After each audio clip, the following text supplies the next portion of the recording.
Very good evening to all of you दोस्तों, स्वागत है आप सभी का एजुकेशन के एट 6 में। और रुख करते हैं बिहार की तरफ। बिहार सीएसबीसी की तरफ से एक और नोटिफिकेशन आ चुका है।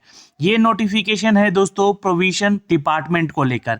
जैसा कि कल मैंने एक वीडियो के माध्यम से आप लोगों को बताया था, जी हाँ, कि ये जो नोटिफिकेशन आने वाला है ये एक्साइज डिपार्टमेंट को लेकर है। यह एक्साइज कांस्टेबल की वैकेंसी निकाली जाती है, लेकिन यहाँ पे आप लोगों के लिए अब ये नया नाम दे दिया गया है। इस एक्साइज डिपार्टमेंट का नाम है दोस्तों प्रोविजन डिपार्टमेंट। तो यहाँ पे देख सकते हैं आप लोग, एडवर्टाइजमेंट संख्या है 2/2021, जिसके बारे में हमने आपको कल भी एक अपडेट दिया था।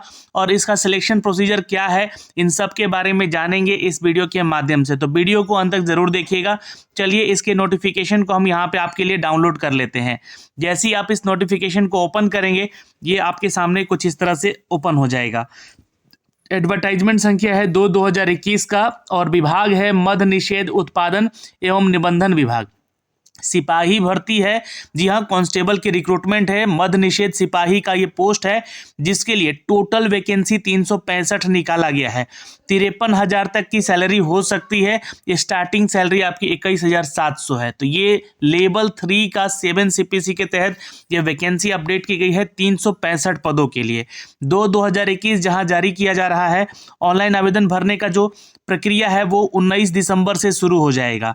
अब आपके पास जो है समय अभी है, मतलब इसके लिए, लेकिन नोटिफिकेशन पहले जारी कर दिया गया है। आपको बता दें कि ये मद्य निषेध उत्पादन निबंधन विभाग से मद्य निषेध सिपाही के चयन हेतु वैकेंसी निकाली गई है, जिसके तहत ये विभाग बिहार पटना की तरफ से अपडेट दिया जा रहा है। और इसका अपडेट दोस्तों, जी हाँ, ये सारा डिटेल आपको यहाँ से इस नोटिफिकेशन के माध्यम से देखने को मिल सकता है। अब जो जरूरी चीज़ें हैं उसमें मैं थोड़ा सा बात करता हूँ। ये वैकेंसी है दोस्तों मद्य निषेध सिपाही भर्ती के पद हेतु भारतीय नागरिक होना आपके लिए जरूरी है। पुरुष हो, महिला हो, या फिर थर्ड जेंडर यानी कि ट्रांसजेंडर भी अगर आप हैं, मेल या female, then you can also apply on the post. दोस्तों अभ्यर्थी की शैक्षणिक योग्यता की अगर हम बात कर ले, जैसा कि मैंने आपको बताया था कल ही कि 10+2 का ये बहाली का प्रक्रिया है, यानी कि इंटरमीडिएट के छात्र इसको आवेदन कर सकते हैं। सिपाही के पद हेतु ये वैकेंसी है। मैंने आपको बोला था कि 300 से लेके 500 के बीच का ये वैकेंसी पोस्ट आ सकता है। तो 365 पोस्ट ही दिया गया है, यहाँ पे अपडेट किया गया है। उत्तीर्ण अथवा, देखिए 10+2 जो भी छात्र यहाँ पे उत्तीर्ण है, या उसके समकक्ष कोई भी मदरसा से भी आपने यहाँ पे मौलवी का प्रमाण पत्र, या संस्कृत बोर्ड से भी निर्गत कोई शास्त्री का आपने अंग्रेजी में, या फिर आचार्य का अंग्रेजी सहित रहित ये प्रमाण पत्र अपने पास है, तो आप आवेदन बिल्कुल कर सकते हैं। मतलब कि 12th लेवल ये आपका परीक्षा होगा। अभ्यर्थियों का उम्र सीमा कितना होना चाहिए, तो उनका मैट्रिक का सर्टिफिकेट के अनुसार ही उनका यहाँ पे बोला गया था 18 से 25 साल तक। मैंने आपको कंप्लीट बताया था। और जो भी ओबीसी कैटेगरी में है उनको 27 साल तक, और महिलाओं को 28 साल तक ओबीसी में, ईबीसी में ये बोला गया है। जो भी अनुसूचित जनजाति है उनको 30 साल तक का एज क्राइटेरिया है। ये अभी मैंने आपको अपडेट किया था। बाकी अन्य विभागों में के जो लोग हैं, यानी एक सर्विसमैन वगैरह या दिव्यांग कोटे से आते हैं, उनको as per the government rule यहाँ पे अपडेट किया गया है 10 वर्षों के लिए और 5 वर्षों के लिए। असैनिक पदों पर जो भी भूतपूर्व सैनिक है उनको 3 वर्ष का भी छूट मिलेगा। ठीक है, तो ये यहाँ पे आप लोग देख सकते हैं अपने एज क्राइटेरिया को लेकर। अभ्यर्थी का शारीरिक मापदंड ऊंचाई, सीना, वजन के लिए अंक दे नहीं होगा यहाँ पे, परंतु विहित आहारताओं को पूरी नहीं करने वाले अभ्यर्थियों को असफल कर दिया जाएगा। यहाँ पे आपको ऊंचाई, सीना, वजन के लिए कोई अंक तो नहीं दिया जाएगा, लेकिन इसके अनुसार, मतलब इसके जो प्रोसेस है इसे आपको गुजरना पड़ेगा। आपका 165 सेंटीमीटर हाइट होना चाहिए, जो कि जनरल कैटेगरी के लिए है। अत्यंत पिछड़ा वर्ग के लिए 160 सेंटीमीटर पुरुषों में। अनुसूचित जाति, अनुसूचित जनजाति के लिए 160 सेंटीमीटर है पुरुषों के लिए। वहीं सभी महिलाओं को 155 सेंटीमीटर का हाइट रखा गया है। आपका जो भी डाउट होगा कमेंट सेक्शन में कमेंट कीजिएगा, मैं आपको अपडेट भी वहां पे करूंगा। सीना को अगर हम बात करें, यहाँ पे फुलाकर पुरुषों के लिए 81 सेंटीमीटर बिना फुलाए, और फुलाकर 86 सेंटीमीटर रखा गया है। अत्यंत पिछड़ा वर्ग के लिए भी सेम क्राइटेरिया है यहाँ पर ओबीसी के लिए। उसके अलावा अनुसूचित जनजाति और जाति के लिए यहाँ पे 79 सेंटीमीटर बिना फुलाए और 84 सेंटीमीटर फुलाकर है। महिलाओं के लिए ये मापदंड नहीं रहेगा। वजन में रहेगा महिलाओं का कम से कम 48 किलो की होनी चाहिए। वो दिव्यांग कोटे के मानदंड जो है, यहाँ पे छूट जो है ये दिया जाएगा उनको इन सभी चीज़ों के लिए, क्योंकि ये मद्य निषेध उत्पादन एवं निबंधन विभाग की वैकेंसी है, तो यहाँ पे दिव्यांगजन भी आवेदन करेंगे। किन्नर और हिजड़ा या ट्रांसजेंडर ये थर्ड जेंडर में आते हैं। तो इनके लिए मापदंड जो है शारीरिक मापदंड, शारीरिक दक्षता मापदंड पिछड़े वर्ग की महिलाओं के समान ही रखा जाएगा, जो कि ओबीसी की फीमेल कैटेगरी का है। ठीक है दोस्तों, नियुक्ति की प्रक्रिया अब कैसी होगी? यहाँ पे आपका एक लिखित परीक्षा होगा, आवेदन पत्र के संग्रहण पे उपरांत यहाँ पे आवेदन पत्र की समीक्षा की जाएगी। साथ ही आवेदन पत्र सही पाए जाने के उपरांत ही आपकी लिखित परीक्षा ली जाएगी। तो लिखित परीक्षा का स्तर बिहार विद्यालय परीक्षा 10वीं के कम समकक्ष होगा। आप सभी को बता दें कि जैसा कि फायरमैन का आप लोगों को मैंने बताया था कि जो बेस है या ना एग्जाम का है ना, जो भी आपका पैटर्न है 10वीं के आधार पे है, उसी तरह इसका भी 10वीं कक्षा के आधार पर रखा गया है।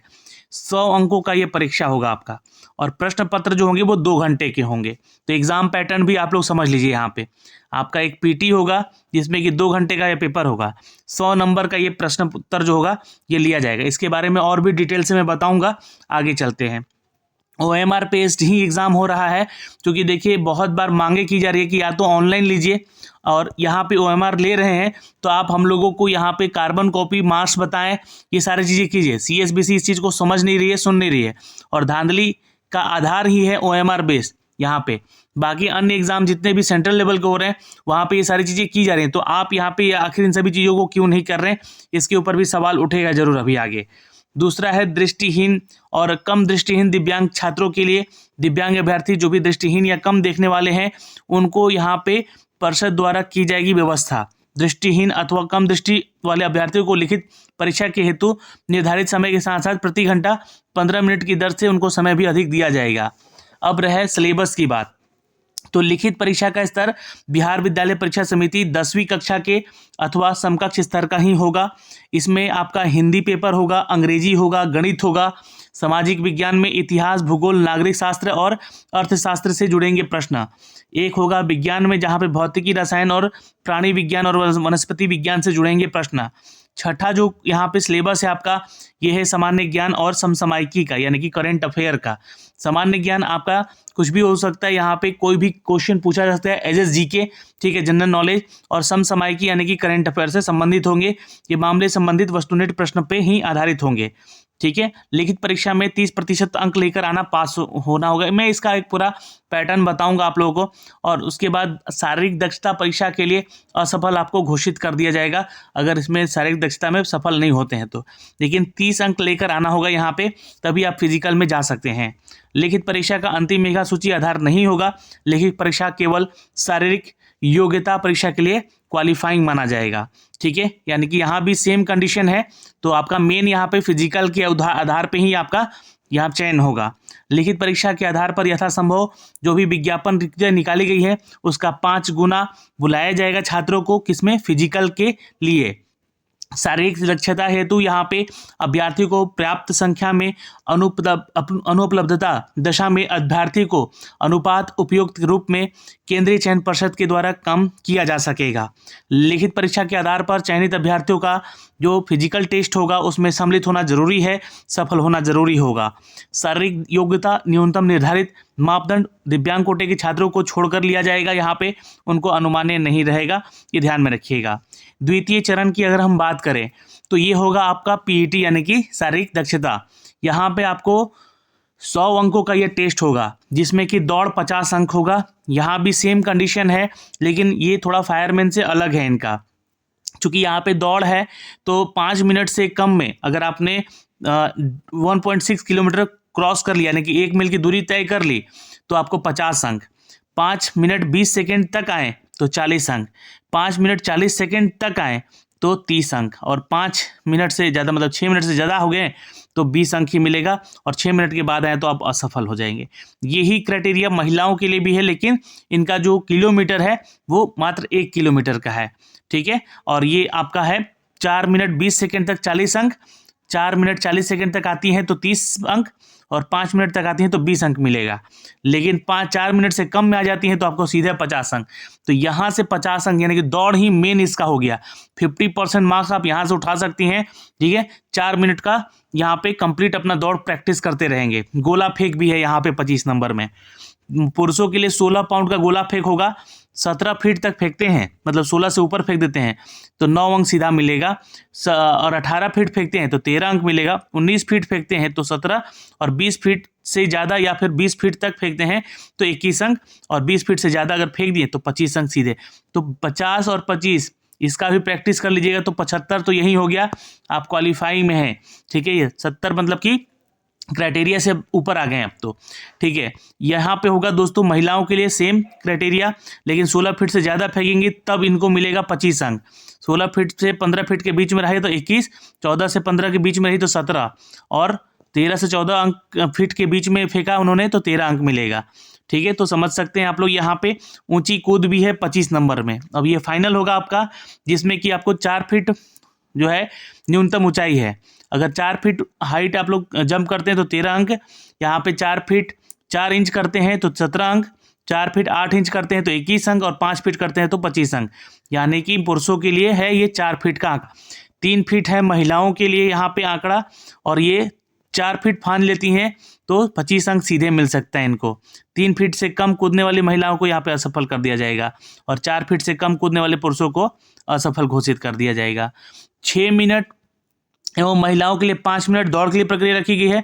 गोला फेंक, ऊंची कूद स्पर्धा में न्यूनतम विनिश्चित मानदंड पूरा नहीं कर सके अब को असफल किया जाएगा। जैसा कि आप सभी जानते हैं, जो किन्नर और ट्रांसजेंडर स्टूडेंट हैं उनके लिए यहाँ पर जो भी ओबीसी कैटेगरी की महिलाएं हैं उनके समान ही रखा जाएगा उनका मापदंड। तो ये ध्यान में रखिएगा, जो भी किन्नर समुदाय या फिर ट्रांसजेंडर से आते हैं, बिलोंग करते हैं छात्र या छात्राएं, तो उनको, और अनुसूचित जनजाति जग के हैं वो अगर, तो उनको समरूप उनके अधीन ही जो भी क्राइटेरिया में रखा जाएगा रिटेन के लिए वो रखा जाएगा, और जो भी उनका मापदंड होगा वो उनके लिए सेम ही है, यहाँ पे देख सकते हैं।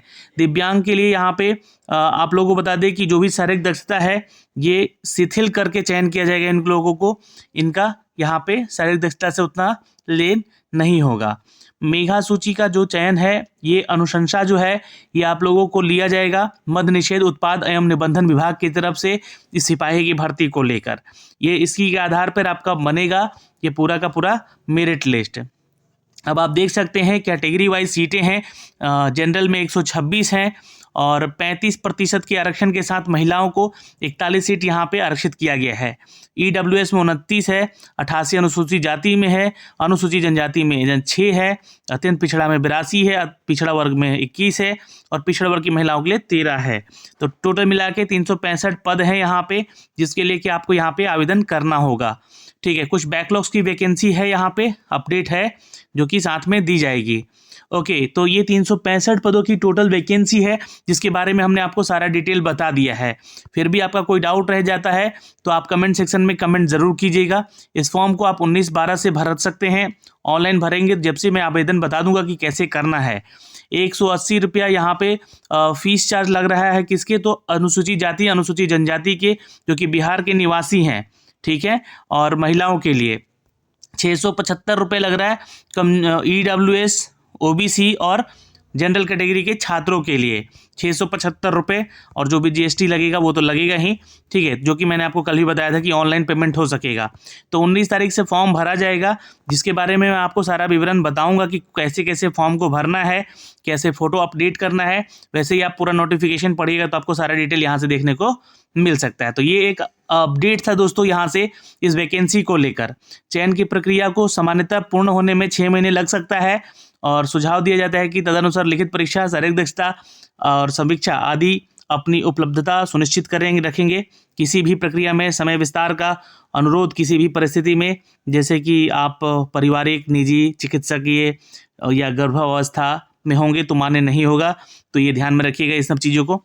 तो ये एक बात है, और मैं लास्ट में एक बात अपने तरफ से भी कहना चाहूँगा कि किसी के भी झांसे में ना आए कि आपका कोई नौकरी लगा देगा, पैसे फेंकेंगे नौकरी लगेगा, इस बात का ध्यान रखिएगा। नौकरी लगवाने के बाद भी वैसे लोग पकड़े जा रहे हैं और बाहर हो रहे हैं। तो ऑल द बेस्ट, मिलेंगे आपसे अगली वीडियो में, धन्यवाद।